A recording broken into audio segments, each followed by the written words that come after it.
Hello friends, welcome to Raj Academy. In this lecture we are going to talk about some important questions which we find very difficult during the examination. There are three types of questions when we attempt. One is completely known questions. There are around 20 to 30 questions we find often, the questions which we find very difficult. What to do? Those questions, unknown questions, right? What to do with such questions. So in this lecture we are going to discuss about that. So when we got stuck with such questions, how to attempt them, right? Let's look at some of these important questions. I have selected randomly some of these questions from previous year question papers, right? So what are the strategies and technique we should use to attempt these questions? So I have selected randomly. There are many questions in every exam. Rather, you would find around 15 to 25 questions, I would say, right? Right. So what is the strategy of doing this, right? The first thing is, please remember that there's no single one strategy. There are some questions which can be done using your common sense, right? What are the other aspect? One is common sense. Next, reading the questions carefully, attempting, and reading the options very carefully. Third, going after the genre, meter, literary terms. Fourth, going after ideology, going after the historical, political, social, and cultural background. Yeah, and many such aspects we have to use accordingly, right? So when we read such questions, we find, oh, this question I don't know. So we have the option of attempting it using these strategies or simply leaving it, right? Since there's no negative marking, so even if you attempt and you get a wrong answer, and if you leave it, you'll get a wrong answer. So at the end of the day, it's same, right? So as long as there's no negative marking, we must attempt these questions, right? So let's look at some of the very famous questions, right? This is the way you should attempt it. Some of these questions I too attempted like that, right? Let's look at first question, just starting with June 2009. This was the question which was asked, right? You can see June 2009. He that is not with us is against us. He that is not against us is with us. Who said this, right? So this is a quotation. We had it in June 2019 question, right? What could be the answer? Some of you could answer me, right? Yeah, I find, yes. Right, let's look at this right now in this way. Now you don't know anything about, the author or the reader. You have not read anything, right? Just this is the question we have, right? But, right, look at the line. He that is not with us is against us. He that is not against us is with us. This is the quote. We have Charles Lamb, Francis Bacon, Samuel Johnson, or Ralph Waldo Emerson, right? So when you go back and again, right, if you find Charles Lamb, who wrote around 1820s, 1830s, Francis Bacon, 1570s to 1625, Samuel Johnson around 1730 to 1782, Ralph Waldo Emerson, who wrote in between, that is 1805 to 1845, 1850, right? But if you go and read the sentence is not a modern English, right? If you know that the modern English, the present modern English, it came into existence, by the time of John Dryden only. In a way, Dryden perfected English language, right?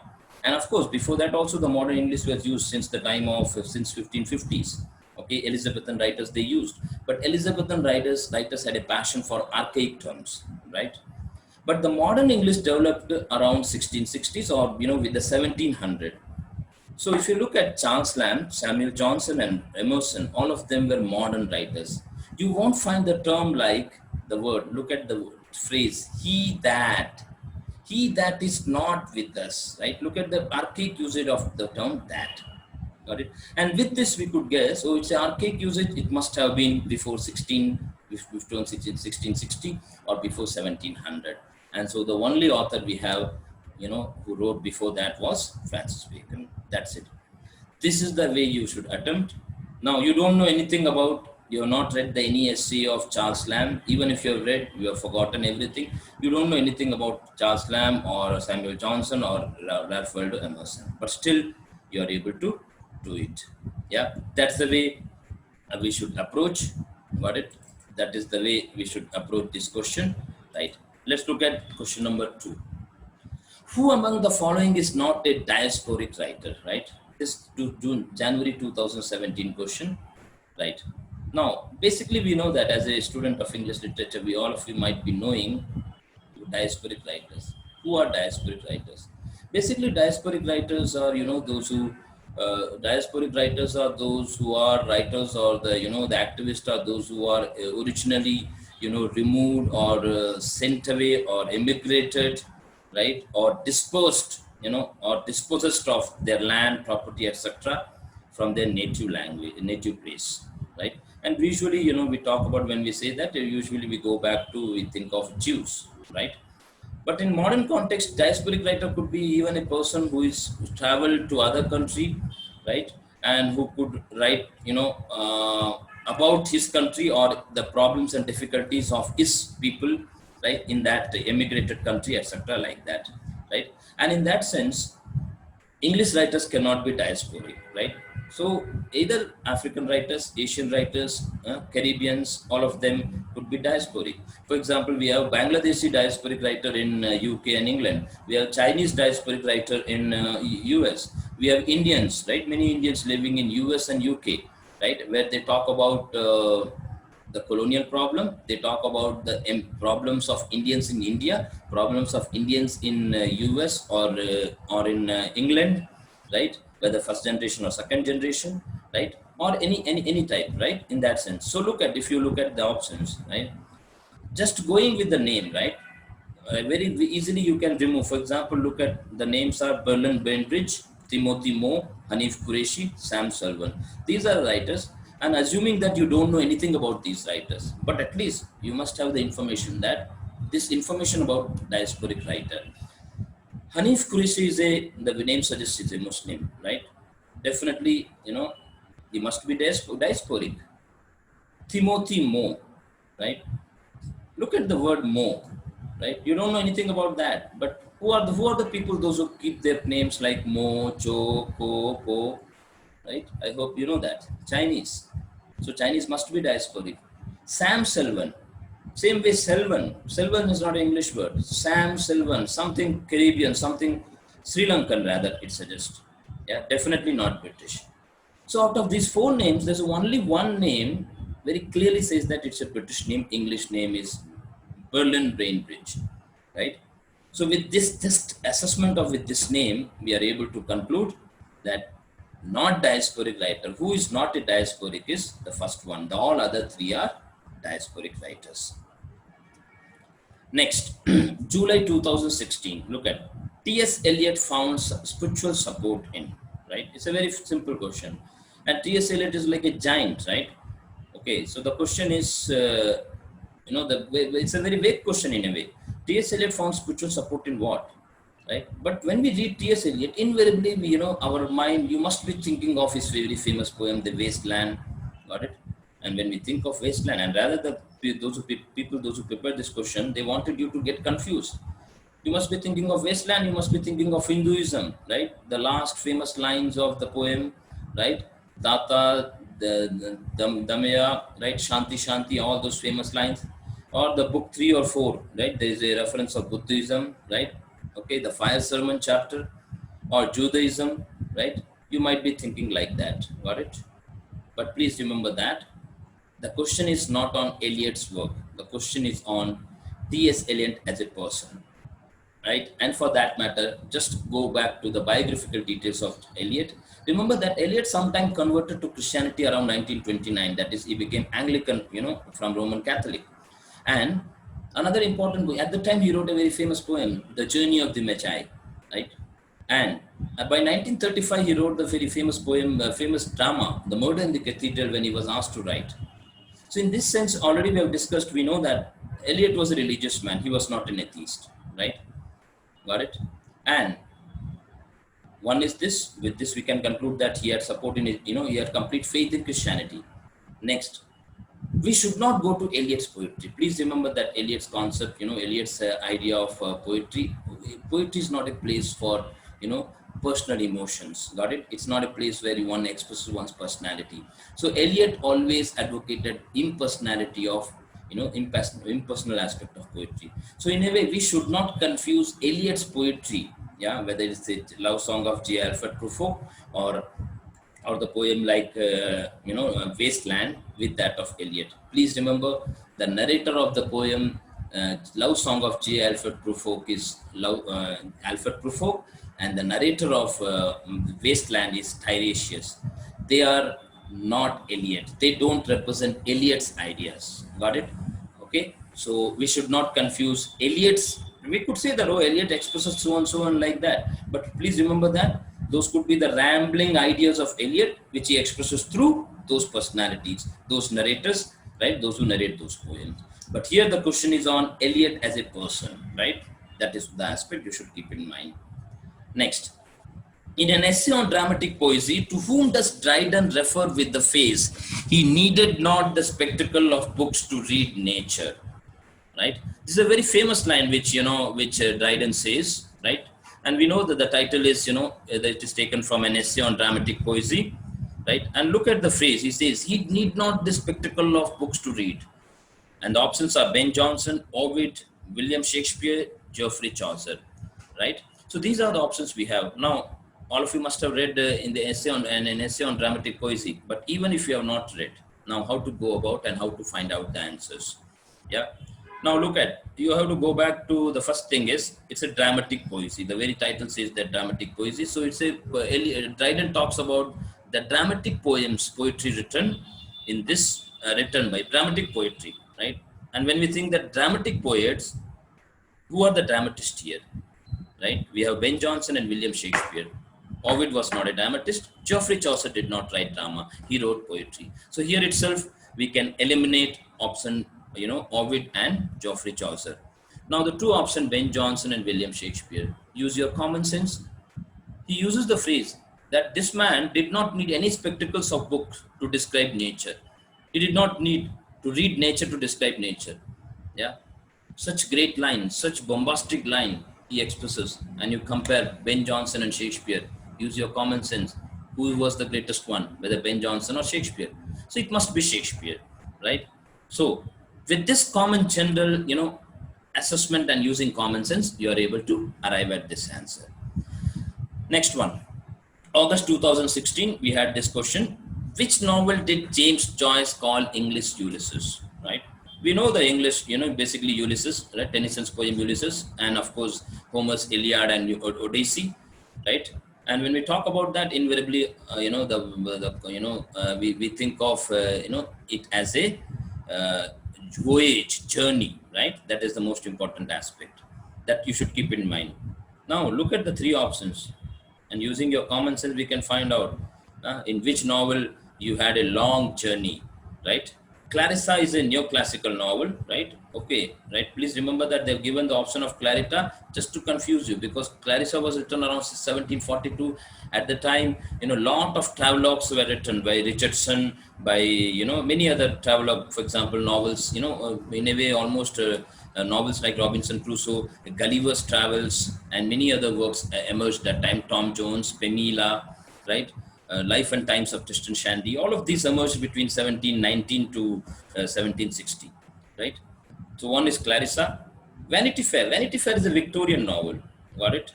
Yeah, around 1850, and Great Expectation by Charles Dickens.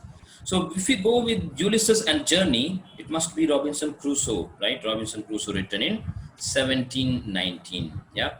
So James Joyce did call this, as the English Ulysses. So, I mean, the question is, you have not read the essay, James Joyce's famous, essay, in which he describes this, Robinson Crusoe as you English uses, but still using the common sense, fixing this novel like Clarissa, Vanity Fair, and Great Expectation into the historical context and the time and the ideology of the time, you are able to answer this question. Next, June 2015. Chapter 3 of Oliver Twist opens with a narratorial remark about Oliver being punished by the commission of impious and profane offense of asking for more. What did he ask for more, right? Now just imagine that you have not read Oliver Twist, but I assume that if you have completed your MA or MPhil English, you should have read, but I won't say that you must have read, because different universities prescribe different syllabus, right? Even if you take UG, PG and MPhil, right? There are some 7 to 8 famous novels of Charles Dickens. We cannot assume that everyone would have read Oliver Twist, but of course, all of us must read Oliver Twist, or Great Expectation, Tale of Two Cities, Hard Times, um, David Copperfield, Pickwick Papers, right, and Oliver Twist. These are very famous novels which one must read it. Now, assume that you have not read Oliver Twist, but you know something about the political social life of the time and what type of writing Charles Dickens did, right? Remember that Dickens writing, most of the time we find autobiographical element. In fact, he describes about his own childhood suffering, his orphanage, the difficulties for food and other things which he faced in his own life. Yeah, all such things we find in all his works, right? So using our Charles Dickens life, as we read novels like David Copperfield, we find his children, the children, they suffer for, they fight for many things, right? And most of the time they fight for food, they fight for shelter. And look at the options: more time to play, more food to eat, more books to read, more money to spend. They would not, Dickens character would not ask for money, they won't ask for books to read, they won't ask for play, they don't even, you'll find across novels of Charles Dickens, even the apolitical novel, like a novel which does not describe much social political life of the time, like for example, Tale of Two Cities. Also, you'll find the same characteristic when he describes the poors of Paris and London, right? Same way, if you look at Great Expectations, if you look at Hard Times, Merton Chuzzlewit, okay, or Oliver Twist, or our mutual friend, everywhere the description of poor, orphanages, you will find common reference, as we find the common reference of his villainous characters, right? Same way. So with this, he says that when Oliver is being punished for the commission and impious and profane offense and asking for more, it's a very important turning point in the novel when he was punished because he asked for more food to eat, right? So the punishment was given to all these children in Charles Dickens' novel whenever they asked for food or shelter in some other novels. So using, without even reading Oliver Twist, but using common sense of Dickens' characteristic, his political social background, his autobiographical element, his depiction of poor children, right? Even assuming, taking from his major novel like David Copperfield, we are able to arrive at this answer, right? Next one. June 2015. Which of the following is not true in Dalit aesthetics as given by Sharan Kumar Limbel? Right? So there is a one question, right?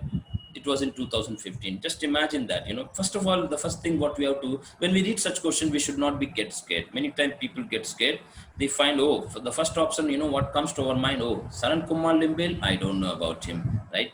So you have the option of leaving the question and moving away, right? And the next is doing the deconstruction, taking the answer question, reading it each and every word, and doing the deconstruction. Now just imagine, right?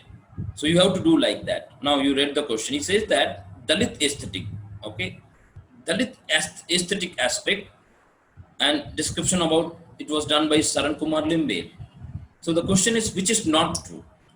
Now imagine that you are Sharan Kumar Limbel. As a writer or a Dalit writer, you are expressing agony, assertion, resistance, anger, and protest of Dalit should be expressed. Your common sense would be, yes, it should be expressed. Yes. Next. Dalit Anubhav, experience, should take precedence over Anuman, right? Speculation. Here also they want to confuse you. They could have simply given, experience and speculation.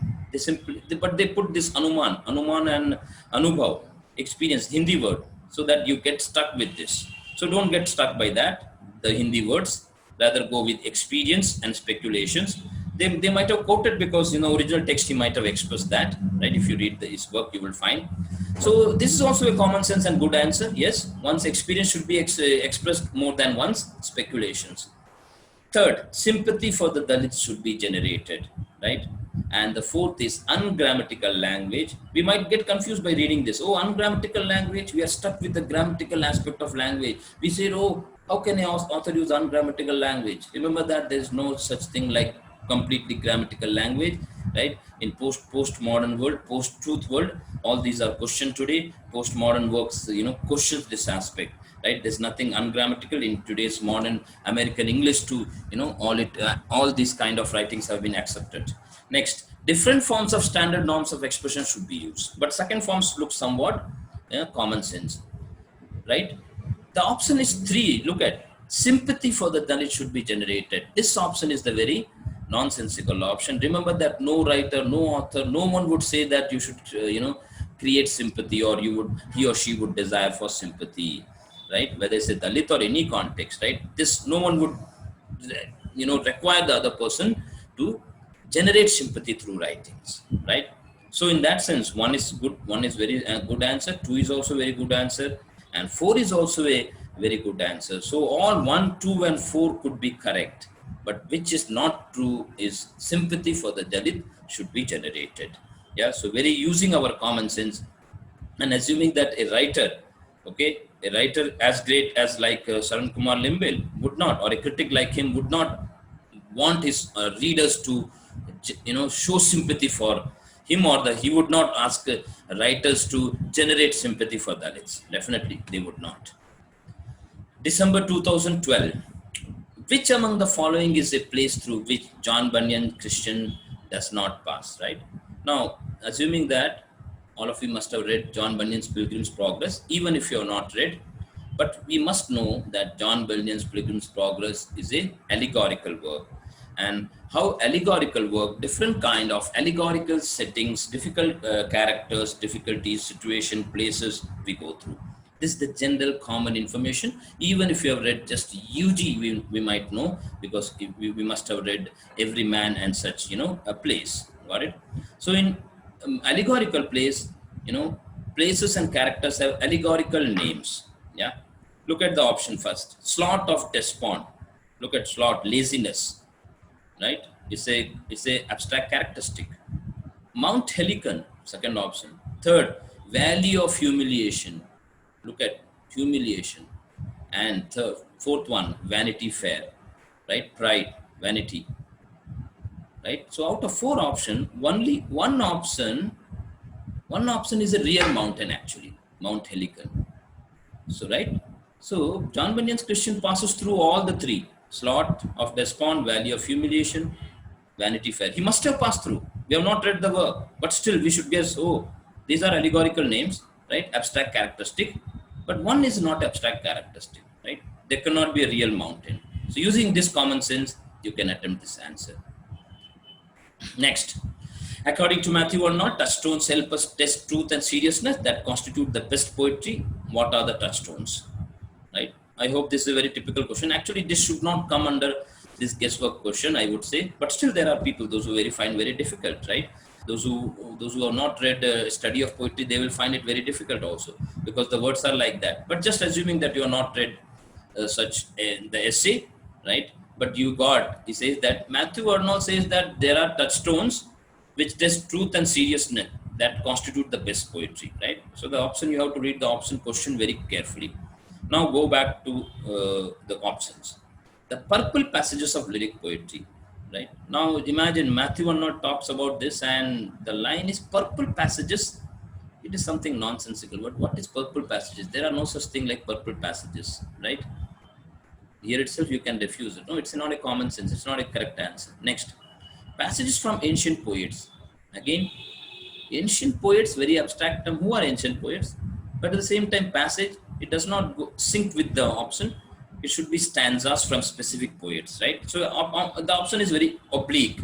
Next, lines and expressions of great masters, right? And the fourth is passages of epic strength and vigor. Here also, passages of epic strength, passages cannot be described in epic strength. They just want to confuse you, okay? So that, oh, you should think of Milton's Paradise Lost or Odyssey, oh, epics, great epic, yeah, with lot of strength, physical strength of violence, Satan, etc. Just to confuse your options. Maybe the questioner might have had these things in his mind. But if you look at the line which is common, which is very common, which is exact line from his essay, lines and expressions of great masters.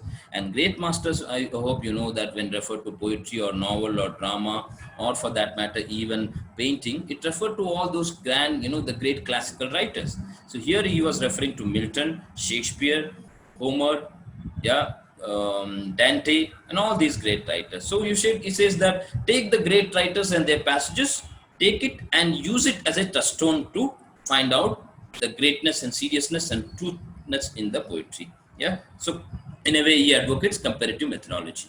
Yeah. So very easily you can do this. September 2013, the Vulgate Bible was prepared to make the Bible available to, right? This was one question, right? Now you don't know anything about the Bible translation, right? The origin of Bible and the very famous 7 to 8 versions of Bible translation during Elizabethan age and till around 1817, right? Now you have the question, Vulgate Bible, the title is Vulgate, vulgar, right? He says that the vulgar Bible was made for whom? Generally, what is believed? Who are people vulgar? Yeah. Ecclesiastical, the first one. Ecclesiastics, that is the clergymen. Clergymen cannot be vulgar. The elite class, ruling class, they too cannot be. And courtiers. Courtiers are representative, right? Like lords, different lords, right? So the vulgar Bible must have been for vulgar people, for common people, vulgate, vulgar. Yeah, it must have been written for such people, for common, for laymen, right? Sometime around 3rd century BC, written by Saint Augustine. Yeah. So with this common general analysis, with common sensical, with going with the diction and etymological origin of the word, you are able to arrive at the answer. June 2011, 18th century writers use satire frequently for, right? And when we think of 18th century writer, first you should be able to fix up the writers. Who are the writers of 18th century? 18th century means 1701 to 1800. That is 17002 or 719, 7999 we could say, or 1800, 1800, right? And particularly the first 60 years. Invariably we should think of writers like, for example, Alexander Pope, Daniel Defoe, Jonathan Swift, and the 4 important novelists, Addison and Steele, and the beginning, around the earlier part of Dr. Johnson, okay, between 1730 to 1755, 60, right? By 1751, 52, the transition period emerged, right? We know that basically, right? So transition emerged, then the precursors of Romantics. So, but specifically it refers to 18th century writers, and we should think of writers like Alexander Pope. Please think of his poem like Rape of the Lock. What did they do? They frequently attacked human vices and follies. They incited the reading public? Definitely not. Glorifying the culture of upper class? No. It appears that, somewhat Rape of the Lock or other works, somewhat it glorifies. No, it's a satire. It's a satire on Belinda and all of them. Or in the same way, the Coverley Papers and the writings of Addison and Steele, it's a satire on them. It's a satire on a critical aspect, right? Then pleasing their women readers, right? Again, when we think of Clarissa, Pamela, etc., no. Basically, 18th century writers attacked human vices and follies.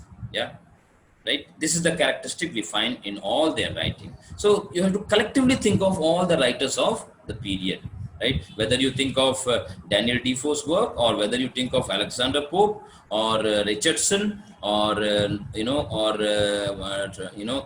novels like Tom Jones, okay, or Pamela, Clarissa, Jonathan Swift, Gulliver's Travel, etc. All such work written between 1700 to 1760, I could say. If we could include even the preceding, Restoration playwright like, John, Wycliffe's, work, right? Next, June 2013, by the end of In Memoriam, the speaker, right? Now, we don't know who wrote In Memoriam, but I hope when we completed English literature, we must know that In Memoriam was written by Tennyson, right? Tennyson wrote it, he started writing in 1833, and he completed, and he published in 1850 after writing for 17 years, right? So now it is a poem, a collection of a long poem of 131 lines, okay, 131 stanzas, I could say, yeah. Right, but this general information we must know, right? That Tennyson wrote a poem In Memoriam, got it? And he wrote it in memory of his close friend and fiancé who was supposed to marry his sister, who died in Vienna of brain hemorrhage in 1833. In his memory, he wrote this poem. It's a collection of shorter poems, which later, in 1850, he collected it at one version and printed, in a book form, right? So this is the general information about Tennyson everyone should know. Now, this information you know, but you have not read any one of those poems of In Memoriam. But you know that it was written for in memory of a friend. Now just imagine you wrote a poem in memory of a friend who died, who was supposed to marry your sister, who was close friend, right? And you wrote for 17 years such a long poem. Just imagine, put yourself in Tennyson's place. What kind of a thing you would visualize for him? Look at, re-embraces a Christian vision of afterlife, reasserts religious doubts and scientific skepticism. But first of all, we must know that Tennyson had no doubts like Matthew Arnold. He had no doubts about scientific skepticism. Okay, so we should not confuse with one of the characteristics of Victorian age, and we should not relate that with Eliot, with Tennyson. Okay, Tennyson, he never had this problem. Retaliates the Darwinian view of social life. No, he did not do that. He was a man of compromise. Tennyson accepted the Darwinian view, the origin of species, etc. But at the same time, belief and belief in religion and Christianity, he had complete faith in that too. Reaffirms his universal faith in universal brotherhood. Of course, Tennyson advocated universal brotherhood. But the question is, does he do that in this poem, right? Now, again, going back to the earlier analogy, your friend has died. What kind of a life you would expect? You would usually what we do, oh, you should have a great life in the afterlife. In heaven, you should go and live forever. So here he says that re-embraces a Christian vision of afterlife. So Tennyson concludes the poem by saying that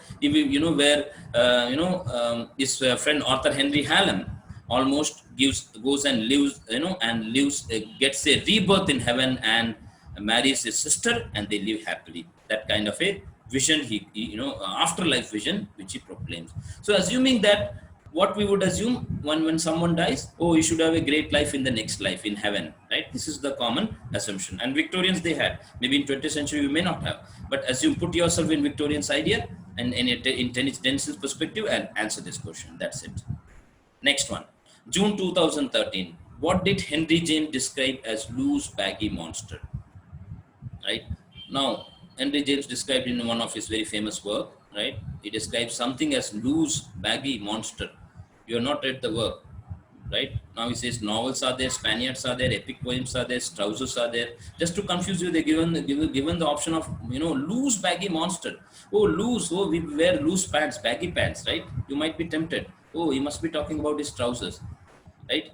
Monsters are there. You might be tempted to go for epic poems, right? And the Spaniards. But remember, use your common sense. Henry James was a novelist, and this information you must know, right? Then he must be talking about novels only, right? I don't think he would talk about epic poems. Yeah. Go on. That's it. That's the answer. Next, December 2013. Brother to a prince and fellow to a beggar, if he found worthy. This is the epigraph too, right? Now, these are the options we have given. Now, read the question. Brother to a prince and fellow to a beggar. There is a prince and beggar in the title. You don't know who wrote this, right? This epigraph, right? But if you thoroughly prepare, you would know that it was Rudyard Kipling's work. Okay, right? Now you don't know that, but assuming that without knowing, but go with this. When epigraph is written, epigraph expresses the core of the book or novel or story or drama's main idea, core idea. Okay. Now, Prince and Fellow Beggar is there. Now, look at the title. T.S. Eliot's Hollow Man, George Eliot's Silas Marner, E.M. Foster's Howard's End. But the title, Rudyard Kipling's The Man Who Would Be King, right? Look at the man who would be king. So, a beggar becoming a king. Yeah, like that, right? So, the king, the word prince, king, you could relate, right? He is a brother to a prince and fellow to a beggar. With this common sense, you can go and answer the question. Next one. Steering herself to murder, Lady Macbeth calls on dash to unsex me here. It's a very famous line from Macbeth.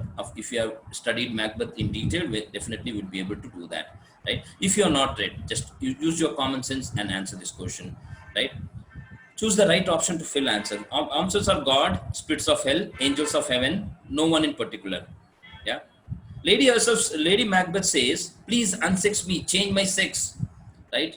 When Macbeth was unable to take the decision and murder Duncan, she tells him, yeah, If I were you, I would do this, right? So she says that unsex me, remove me all the motherly qualities from me, right? Make me inhuman, make me male, right? So that I should not feel, yeah. In fact, she goes on says that, right? If she has decided to do something, if she had decided to kill her own daughter or son, she would do that, whatever the condition may be. Even if she gives milks to her own baby, and when the baby drinks milk from her breast, she would unplug his mouth, lips, and dash it in the wood and murder him. That's the resolution she had. Yeah.